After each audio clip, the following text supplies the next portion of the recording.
संपूर्ण अयोध्या नगरी सजली। प्रवेशद्वाराला विविध आकर्षक फुलांची सजावट तर संपूर्ण मंदिर उजळलं रोषणाईनं। देशभरातून भाविक अयोध्येत दाखल।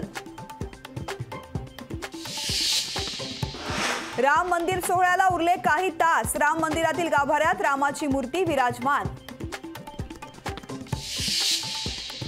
श्रीरामाच्या मूर्तीचे डोळ्याचं पारणं फेडणारी ध्रूप। कर्नाटकचे मूर्तिकार अरुण योगीराज यांनी घडवली मूर्ती। मूर्तीवरील प्रत्येक चिन्ह विशेष प्रकारच्या ऊर्जेचं प्रतीक।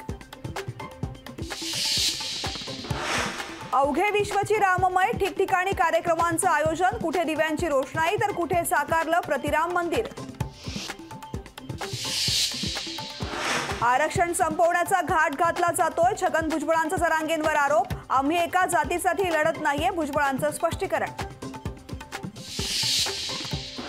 सगळे सोयरेबाबत मागणी कायद्यात बसणारी नाही, तरी सरकार तपासून पाहणार। जरांगेंनी थोडं सबुरीनं घ्यावं, दीपक केसरकरांचा जरांगेंना सल्ला।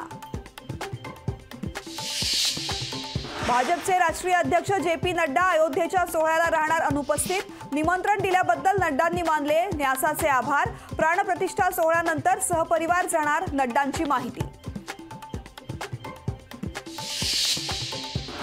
तामिळनाडूत प्राणप्रतिष्ठेच्या पूजा आणि विविध कार्यक्रमांच्या प्रसारणावर बंदी घातल्याचा निर्मला सीतारमण यांचा आरोप। मात्र तामिळनाडूच्या मंत्र्यांकडून अशा प्रकारे कोणतीही बंदी नसल्याचं स्पष्टीकरण।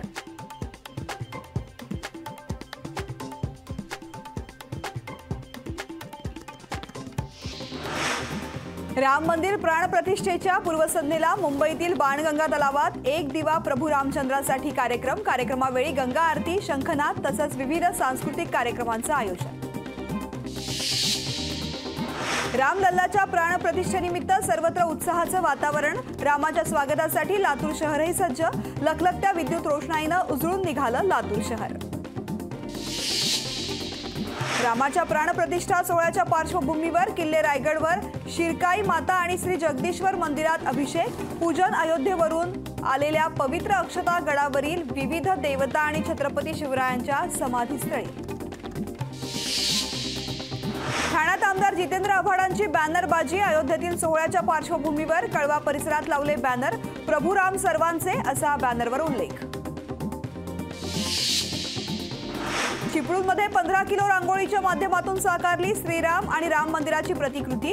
20 बाय 10 फूट आकाराची रांगोळी। रांगोळी काढण्यासाठी लागले तब्बल 55 तास। अयोध्येतील सोहळ्याच्या पार्श्वभूमीवर खासदार नवनीत राणा आणि आमदार रवी राणा 11 लाख लाडू तयार करून करणार विश्वविक्रम। हनुमान गढीवर देवेंद्र फडणवीसांच्या उपस्थितीमध्ये करण्यात येणार लाडूंची निर्मिती। अयोध्येतील प्रतिष्ठापना सोहळ्याच्या पार्श्वभूमीवर नागपूरमधील सामाजिक कार्यकर्त्याने बनवले 1111 किलो लाडू। लक्ष्मण पोटेंनी स्वतःच्या दुकानात बनवले बुंदीचे लाडू।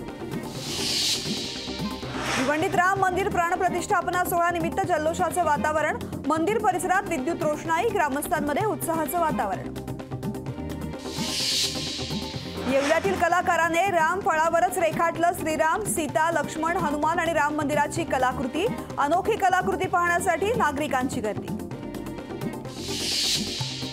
ज्यांच्या मनात शंका निर्माण होत असेल नसेल असा प्रश्न निर्माण होतो त्यांना पुरावे सादर करावे लागतात, त्यात आमचंच यश आहे। शिवसेनेला बाबरीच्या गोष्टी भाजपनं सांगण्याची आवश्यकता नाही, अंबादास दानवेंची भाजपवर टीका। इथिओपियाचा हायली लेमी ठरला मॅरेथॉनचा मुख्य विजेता। भारतीय कॅटेगरीमध्ये श्रीनू बागुधा पहिला। राज्यात वन विभागाच्या गिधाड संवर्धन प्रकल्पाची सुरुवात। ताडोबा अंधारी व्याघ्र प्रकल्पात हरिण आणण्यापासून आणलेल्या 10 गिधाड निसर्गमुक्त। महाराष्ट्र वन विभाग या गिधाडांच्या हालचालीवर लक्ष ठेवणार। समान नागरी कायद्याला लिंगायत समाजाचा पाठिंबा। प्रभू श्रीरामाच्या प्रतिष्ठापना दिवस दिवाळी म्हणून साजरी करा। लिंगायत समाजाचा धर्म हिंदूच, स्वतंत्र धर्माची गरज नाही। डॉक्टर चंद्रशेखर शिवाचार्य, वाराणसी यांचं मत।